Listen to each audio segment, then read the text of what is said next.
New York, 1919. Every year, 1 million new arrivals came from all over Europe, from Russia, from the Scandinavian countries, from Greece and Yugoslavia and Italy. They came because they'd heard that the United States was a land of opportunity, where they'd be free to work and to earn a good livelihood for themselves and their families. Many were soon disappointed, especially those who got no further than the overcrowded tenements of the East Side in New York.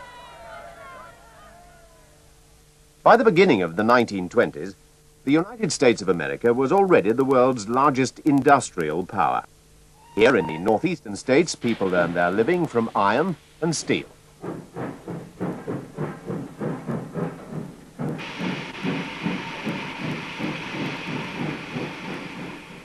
Across the Middle West stretched the prairies. Good farmland producing an abundance of grain.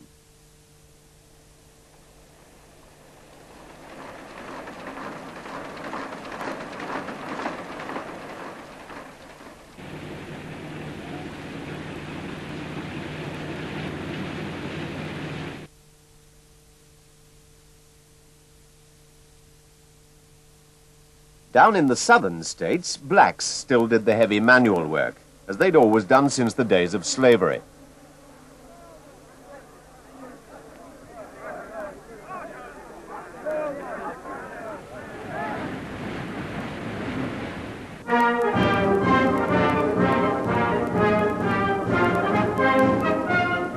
In 1919, Americans welcomed back their troops who'd helped to beat the Germans over there in Europe.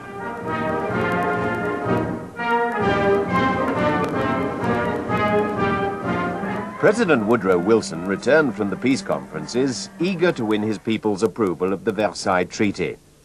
He wanted America to join with European and other nations into a great league of nations to avoid future war. The president set out to speak to the people in towns and cities all over the USA and seek their support for his policy.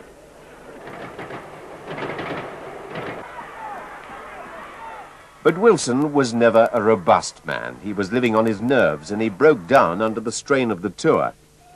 Wilson's dream that America would become a member of the League of Nations was never realized.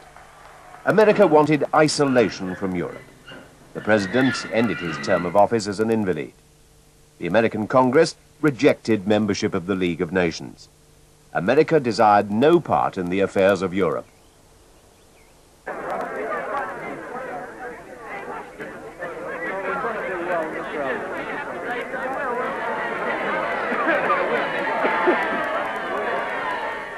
In the early 20s, a wave of strikes and demonstrations threatened to disturb the public peace.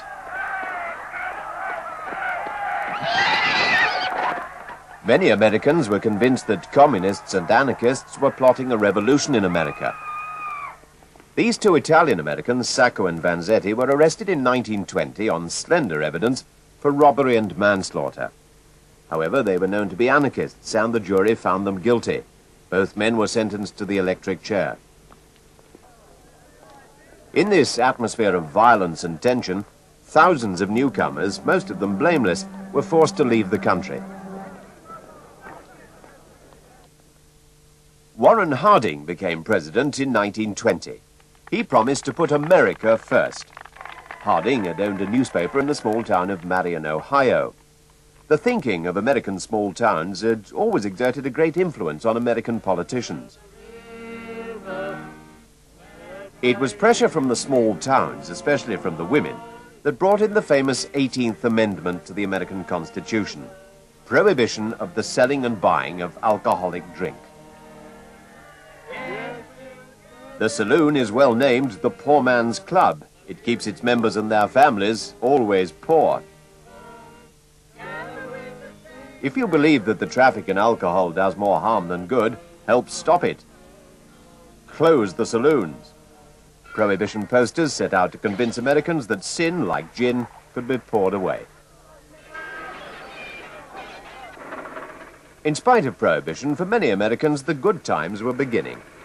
The country already had more cars than the rest of the world put together, and the motor car came to be the symbol of fast-growing industry.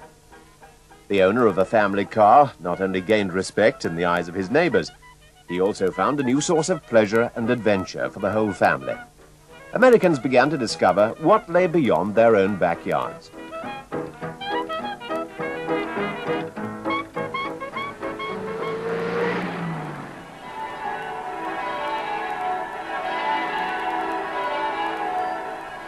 Warren Harding was never a hard-working president.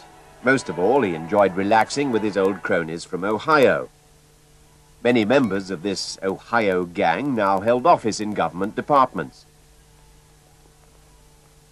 By 1923, there were widespread stories of corruption in Washington. Albert Fall, a personal friend of the president, was found guilty of selling government land at Teapot Dome, Wyoming. He'd sold it to oil companies in return for money to pay his own arrears of tax. Other cronies of the president were accused of graft, and some were jailed, though Harding himself was never accused. On a trip to Alaska in 1923, the president collapsed and died. Calvin Coolidge, the vice president, took over at the White House. Coolidge was an honest, homespun president. The business of America, he said, is business, and he saw every reason to protect American business from foreign competition. So America put high tariffs or taxes on all goods coming from abroad. And in reply, foreign countries raised their tariffs against American goods, depriving America of much of its overseas trade. Still, as long as Americans had the money to buy goods at home, all would be well. Wages were certainly good. Car maker Henry Ford was paying $5 a day. Excellent for that time. Get myself a job. I'm tired of laying around here, working on this starvation farm. The motor car industry was by far the largest in the country, and it stimulated other trades too: rubber, glass, steel. Henry Ford's Detroit factories, with their acres of assembly lines, poured out Model T Fords at the astonishing rate of 1 every 3 minutes. Working in this dead food place.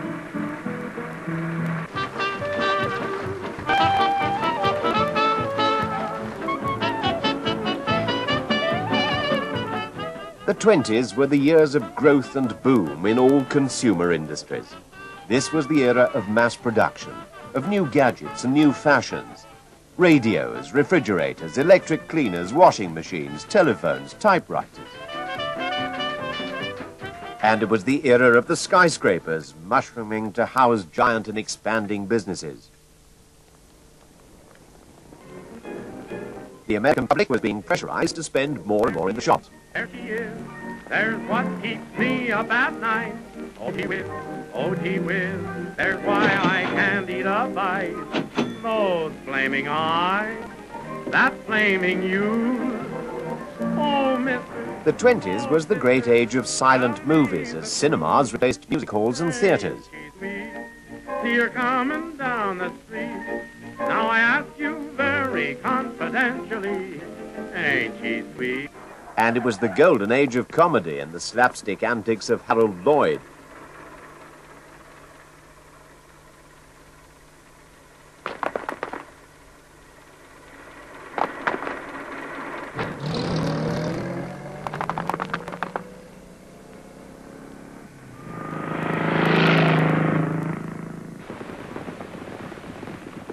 Cecil B. DeMille's 10 Commandments was a typically lavish spectacular of these years.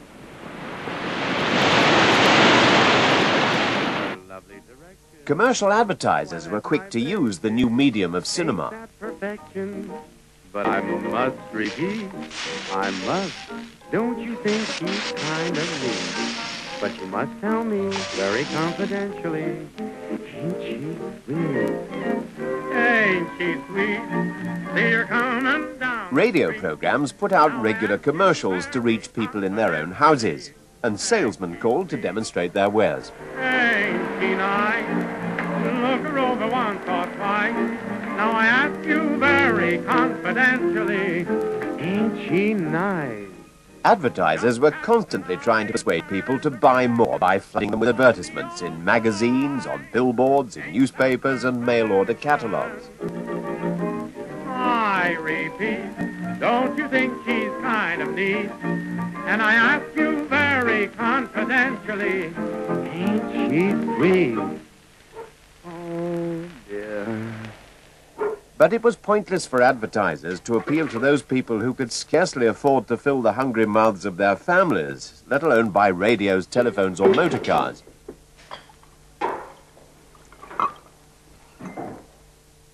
The poor tenant farmers or sharecroppers of the Middle West and Deep South were caught up in a vicious circle of high rents, low prices for their crops, and a lack of machinery.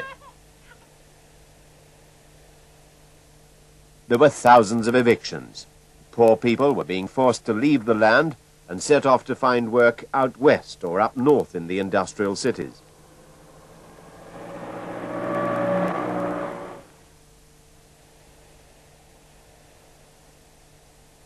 Blacks continued to be at the bottom of the heap. The black had made little or no progress up the social scale since slavery had ended in 1865. In the South and Midwest, the sinister Ku Klux Klan was still putting fear into people's hearts. They spread hate against blacks, Jews, Catholics, and foreigners. The KKK were making sure no outsider would threaten their property or livelihoods.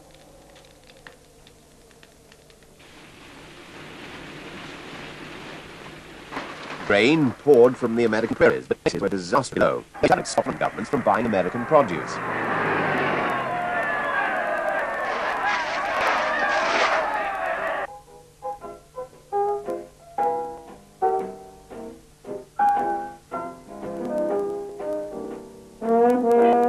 Evicted farmers, unemployed men of all kinds, roamed across the country. These were the hobos, the traveling men, hitching free rides on the railroads, searching for seasonal work and returning to spend winter in the cities.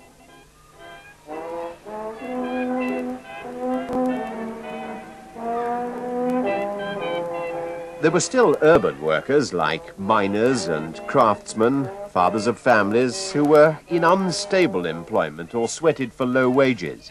Many faced squalor and poverty.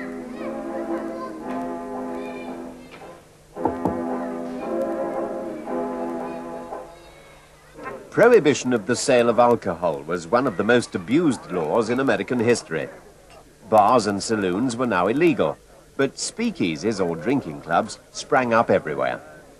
Federal agents confiscated what liquor they found, but because these agents were badly paid, they could easily be bribed by gangsters, who thrived on prohibition. Gangsters organized the illegal alcohol business on a large scale. Their underlings were sometimes arrested, but never the big bosses. Al Capone, the Chicago gangster, did more than $60 million worth of business in alcohol in the year 1927. Chicago was Capone's manor. In Chicago, it was the gangster boss who paid and controlled the officials in City Hall. As 1929 approached, businesses were still booming. There seemed to be more luxury and more spending than ever. The whole nation seemed to be Wall Street crazy. Everybody was buying on credit, even stocks and shares.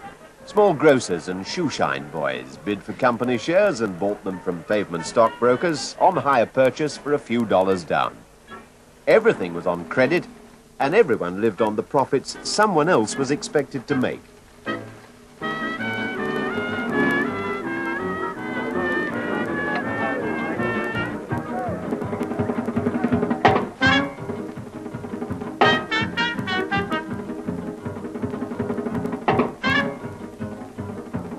The Jazz Age saw great changes in the social habits of young Americans.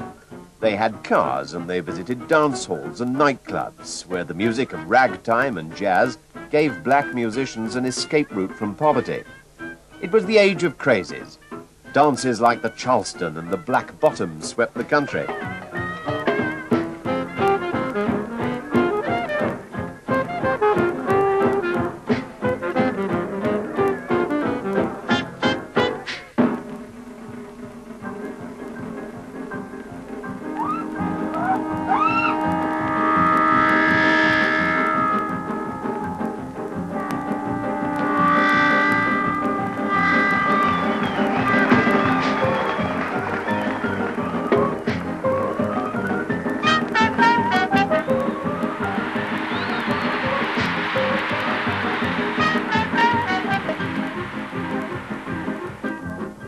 There were few danger signs. People could see no reason why the stock market shouldn't go on producing higher and higher share prices and more profits for the shareholders.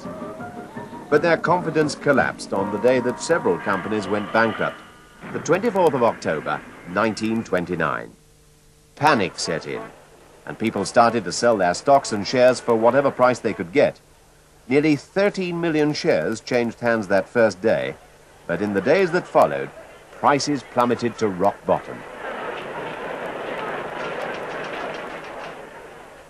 Herbert Hoover, elected president in 1928, tried to restore people's confidence, but the crisis was impossible to check. Rich men lost vast fortunes overnight, and millions of small investors were left with nothing. Shops, companies, whole industries began to go out of business. Millions were soon to lose even their jobs. The boom was over. The Depression had come. Its shockwaves not only rocked the foundations of the American economy, they were to be felt around the world. They used to tell me I was building a dream, and so I followed the mob. When there was earth to plow or guns to bear, I was always there, right on the job. They used to tell me I was building a dream, with peace and glory ahead. Why should I be standing in line, just waiting for bread? Once I built a railroad, I made it run, made it race against time.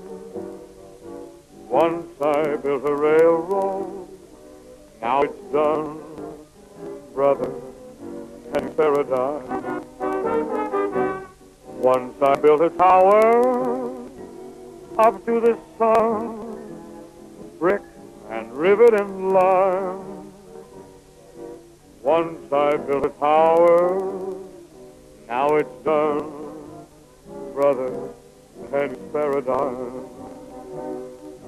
Once in khaki suit, our TV looked swell, full of that Yankee doodly-dum.